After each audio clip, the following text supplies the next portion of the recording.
Alright, I've been tripping over these rocker guards in my garage for long enough, so I'm going to get them on today finally. These are from Paramount Automotive, which is just like another EAG or Barricade brand where they just put their name on something that's already made and existing.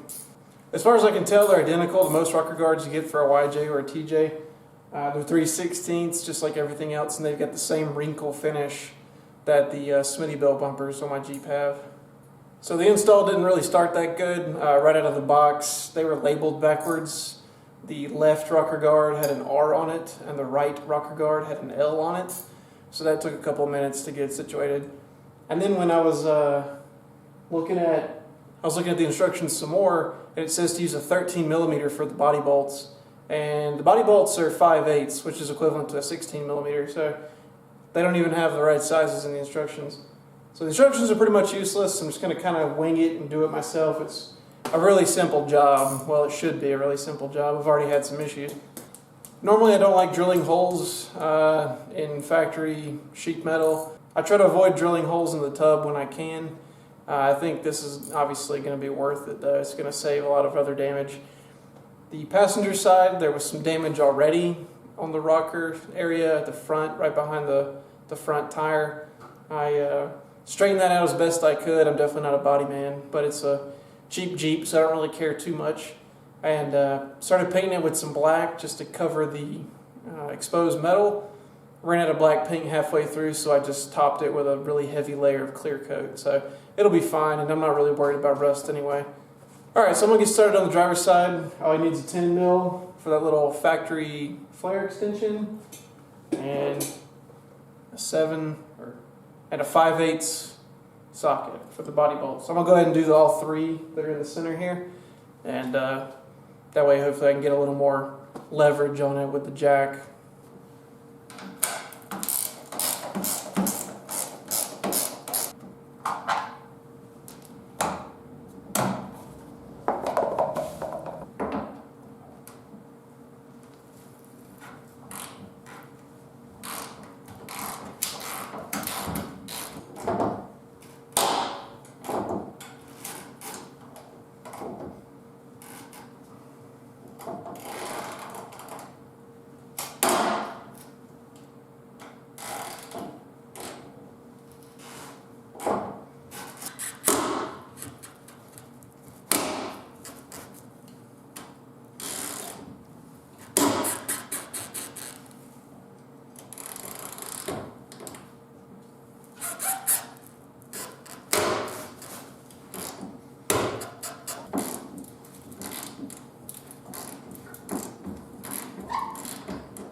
I'm just going to get in the line with a center punch.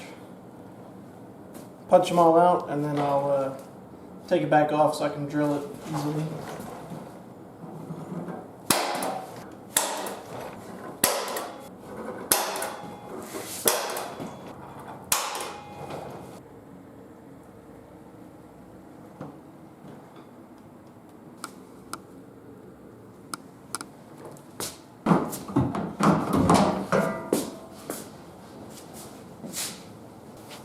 The instructions call for a 13 30-seconds drill bit. I don't have a 13 30-seconds individual, but my step bit has it right here. So I just put some tape over these last couple just so I know when to stop.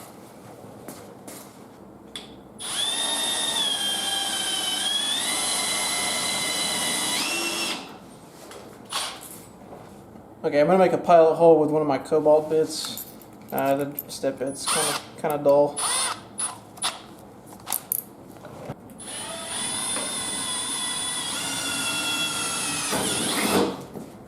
There's a wire harness over here. Make sure it's not in the way.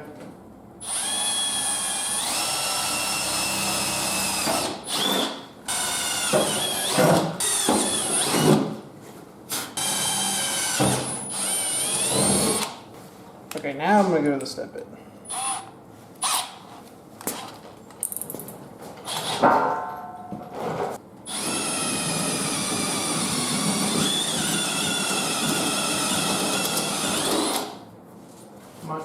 Much faster.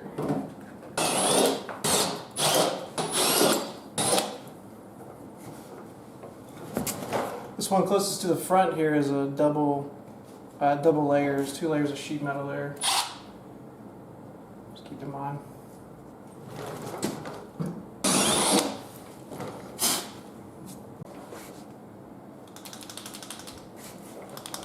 Alright, I'm going to hit these holes with some touch-up paint.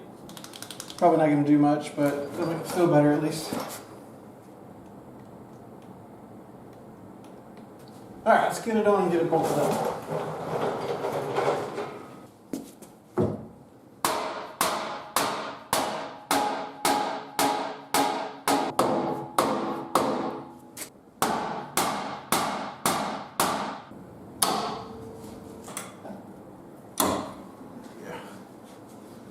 Alright.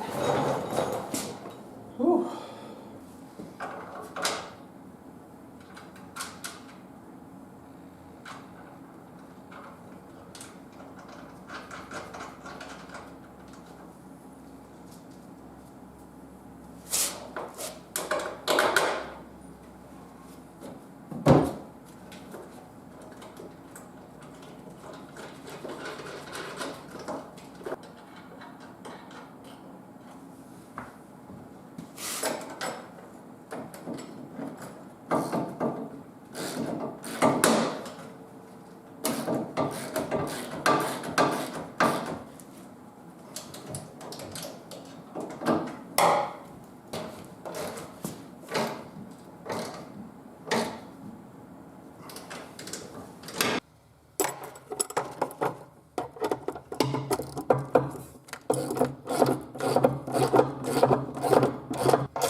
This last one's a real pain. It's kind of blocked by this little splash shield thing, but on the other side I went in from the bottom. This one looks like it's going to be harder to get off. I think I might just pop this washer tank out. The bolt's right in there.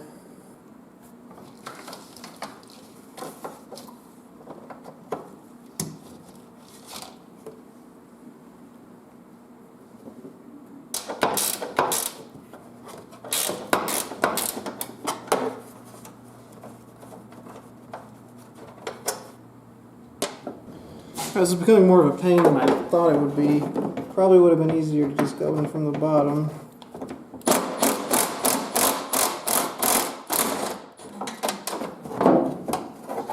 It's too late now. Committed.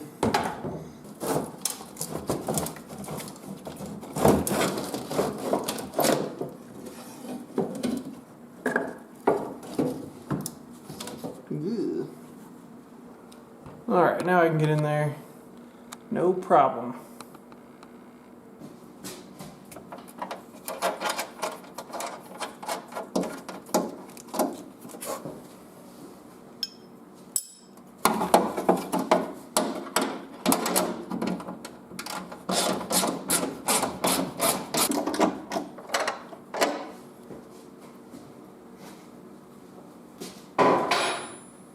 Whenever I picked this up, it just started pouring out of the washer nozzles, which is really annoying because I even knew it would do that, and I just Totally forgot. So if you do it that way, put a clamp or something on there.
Alright, there it is. Done.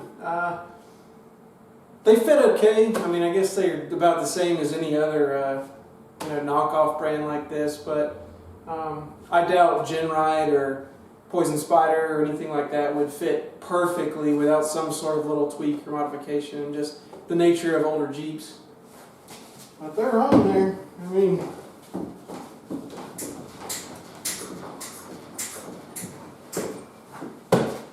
I call it good.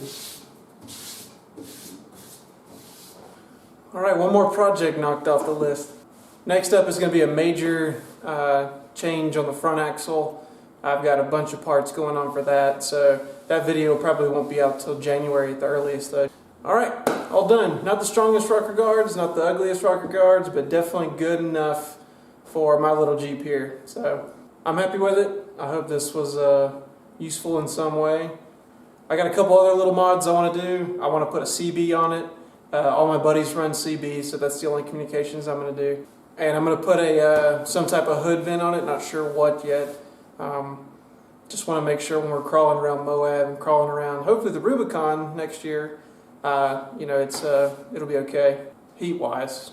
Also, the more I look up under it, the more I realize how bad a shape those leaf springs are. They are partially inverted in some spots, they're bent in some other spots, they're twisted left or right in some spots, so suspension might come faster than I thought. I was hoping to use these springs until these tires wore out, but I might go ahead and change to some newer springs. Possibly going to do Skyjacker, the double military wrap ones. They're from the specs that I'm reading, they're the best ones for a spring under, when you're staying spring under. So I looked at Old Man Emu, not really interested in using those anymore. I've had those several times in the past, and I think the last few times I bought them, they were made in Malaysia and they weren't that good, so, or they weren't that much better. They didn't deserve that their price tag is what I'm trying to say. So I'll probably go with Skyjacker 2.5s and more boomerang shackles. I'm going to stick with booms. I don't want to do revolver shackles or anything like that. Those just the cons outweigh the pros when it comes to those. All right, more to come.